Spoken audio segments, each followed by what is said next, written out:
I listened to maybe a dozen of them, so I definitely didn't watch all of them, but not once. Not once did I hear from the lips of runners around the world,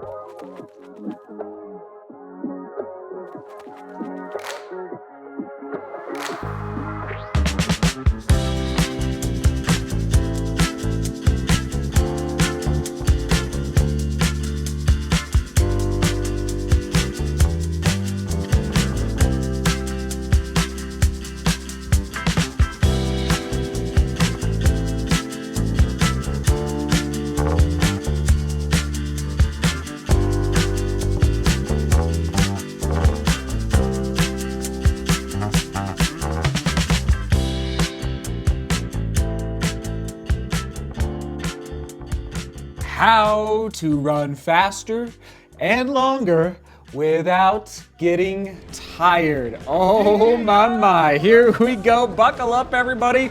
Hopefully you don't need any earmuffs today on the vlog. I've just put it out there right now. I'm on my 2-week break from the 2021 New York City Marathon. And this topic, I've been thinking about it for a while. And finally, because I'm not running right now, I have an extra 2, 3, 4 hours a day. You know what I mean? It's nice to have a break and hit that reset button. But this morning, I went through YouTube searching this exact topic, how to run faster and longer without getting tired.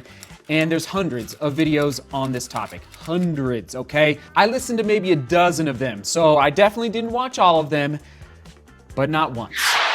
Not once did I hear from the lips of runners around the world, in order to run faster and longer without getting tired, I didn't hear once, you need to run more over time.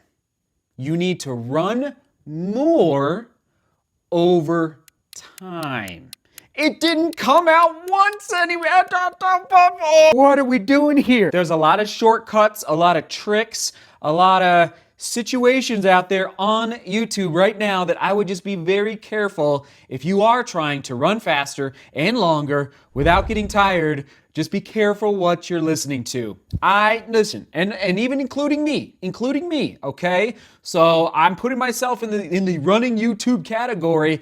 Go back into this archive on this channel. Actually, what we talked about 2 or 3 days ago, how I have ran, well, not necessarily further. Actually, I have run further because these are the Pikes Peak Ascent, Pikes Peak Marathon. Sure enough, I've gone from 2:32 for the Ascent in 2010 to 2:06 for the Ascent on the same course in 2021. What is this? 11 years. Run more over time. Run more over time. Okay, what were the topics that were shared in these dozen videos I watched? And again, there's hundreds of them. Here's some topics that came up: nose breathing, syncing your breathing with your steps, eat bananas before you run, pack lots of salt tablets, Vaseline is the key, proper warm up, which I kind of agree with, but we'll come back to that maybe in a minute. But again, not a single video said run more over time. What am I always saying on this channel? There's no shortcuts in long distance running. There's no snap of the fingers. This is the long-term outlook in building the aerobic engine, which is one of the most popular vlogs on this channel. I'll link it down below in the description. How do I run faster? I focus on building my aerobic engine first, and then everything after that is secondary. But if you don't build the aerobic engine first, you're not gonna see this type of trajectory over a decade. Over a decade. Not over 2 years, not over even 3 years. We're talking a decade of growth as a runner because I have focused on that long-term aerobic engine building. Okay, I'm actually going to toss in, because it connects so well, the comment of the day right now.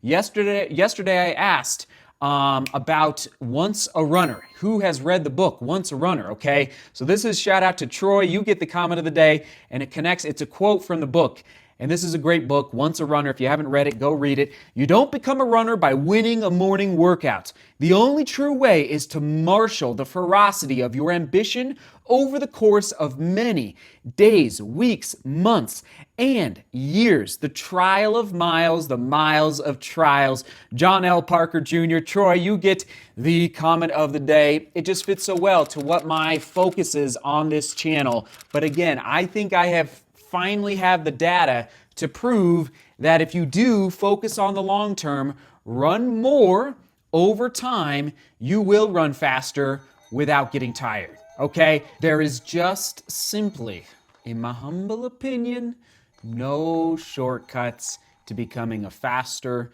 and more endurance, stamina-based runner without putting in the work. I'm sorry. You're watching the wrong YouTube video. If you were coming for 6 tips and tricks on how to run, there's no cutting corners in this sport. There's no half-court lucky shots. There's no kicking the field goal and it hits the upright and bounces in. There's no puck hitting the crossbar and it's just like you just gotta put in the work day after day, week, month, year.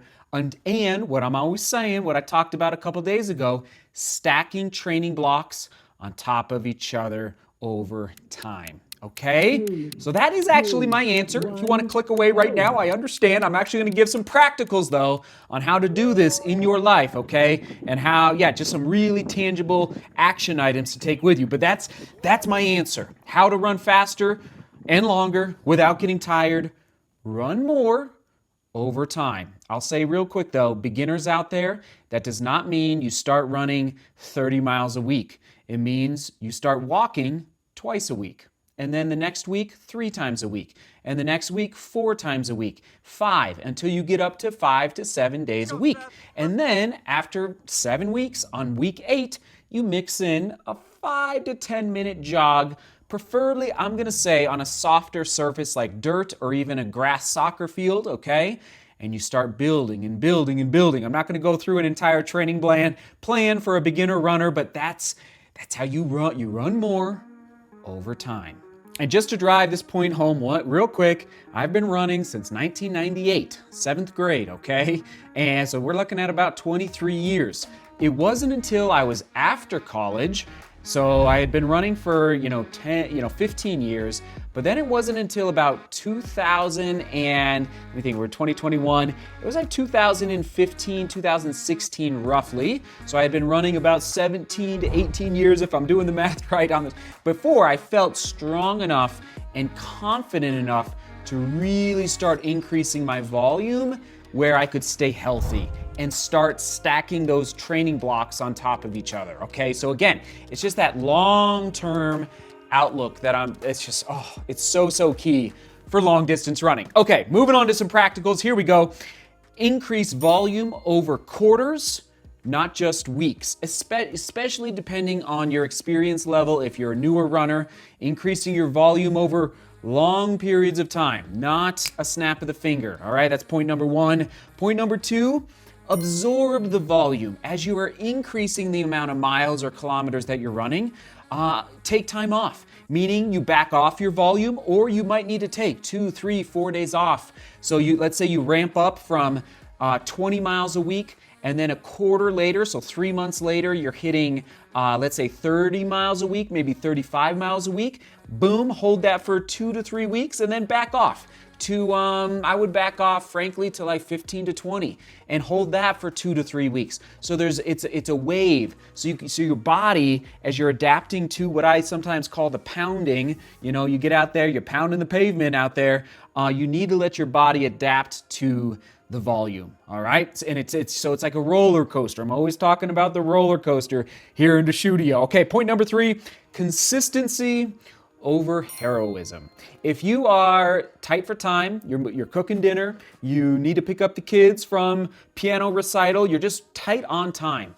It's more important to be consistent over being this hero where you're cutting into your sleep by waking up, and I have to work on this too. I'm calling myself out, okay? I'm not perfect. Where you are cutting into your sleep and getting, squeezing in that 45-minute run, but you end up being tired and dragging all day. So at the end of the day, consistency over heroism. Just be consistent in turning the doorknob. So, all right, yes indeed. Number 4, stack the training blocks. Yeah, I'm not even gonna repeat it. Just go watch the vlog where I talk about this board in detail from 3 or 4 days ago. Number 5, volume is key. All right, so how to run faster and longer without getting tired. Volume, meaning how many miles a week are you running, or per month, or per quarter, or per year, okay? Volume is key. I'm a big proponent of that. But so is turnover. And again, calling myself out. I need to do better, even better in 2022. If you're watching this after this, publishes immediately. And what do I mean by turnover? Speed work, tempo runs, even like shorter VO2 max workouts on the track. There's a lot of different ways to keep that. We want to work on that snappiness through our gait cycle. And again, I will link to the vlog where I've talked about this in more detail down below in the description. Okay, number 6, group runs. Come on now, accountability. All right, whether it's with your spouse, with a roommate, with a local training group. There's actually somebody mentioned on Discord the other day that it's a husband-wife, and when one of them is going out for a run for accountability, they just text back and forth to each other. Doorknob. I love it. All right, so just getting out there, turning the door. So accountability, if you need that, I'm telling you, it will help you increase your volume over time. All right, there you go. Number 7. Oh my goodness. Take time off. Take time off. That's right, especially after your peak races, but not too much, okay? I'm taking 2 weeks after New York City because I train at a high level, about 4,000 miles a year, okay? Just to give you an idea. And I feel like my body does need that 2-week reset. I bet for you, it's gonna be closer to 7 days and probably no more than 10 days off. But I would recommend taking time off, okay? I just think the body needs to reset after your peak races in order to stay healthy so that you can stack the training blocks on top of each other. All right, moving on. Number 8, last but not least, short-term goals and 3 to 5 year long-term goals. All right, I love setting goals, okay? It's not quite time to review the 2021 goals that all of us have set here at DGR, but soon enough, we'll make vlogs about 2022 running, racing, and frankly, even just life goals. There you go, everybody. That's what I'm talking. I know this might be a little disappointing. How to run faster without getting tired. How to run faster and longer without getting tired. It's such a loaded title to a YouTube video, and I'll say it gets a lot of clicks. Some of these vlogs, I'll just say, one of them's titled, How to Instantly Run 3 times Longer on Your Next Run. How to Run Faster Without Getting Tired in 1 day. And then there was another one, I guess this one wasn't quite as bad, Top 6 Tips on How to Run Without Getting Tired. And I'm just like,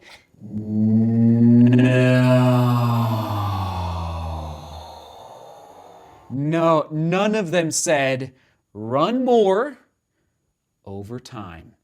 And I just blew my, most of those videos I just mentioned have over millions of views because a lot of people are interested. There's no shortcuts. I'm sorry.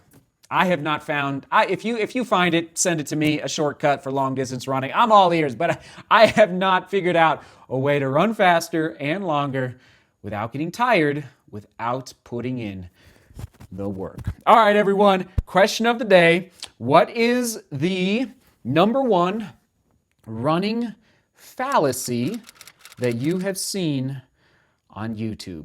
What is the number 1 running training fallacy that you have seen on YouTube? I've seen a lot of them, all right? But there you go. I know that was long-winded. Onward and upward. We will toss it to this blog from 3 or 4 days ago. I think it'll help people out there. who want to increase their volume without getting an injury, okay? Want to run more, injury-free. All right, right there, right there, right there. Thanks for tuning in. Woo! Seek beauty, work hard, and love each other. See you tomorrow.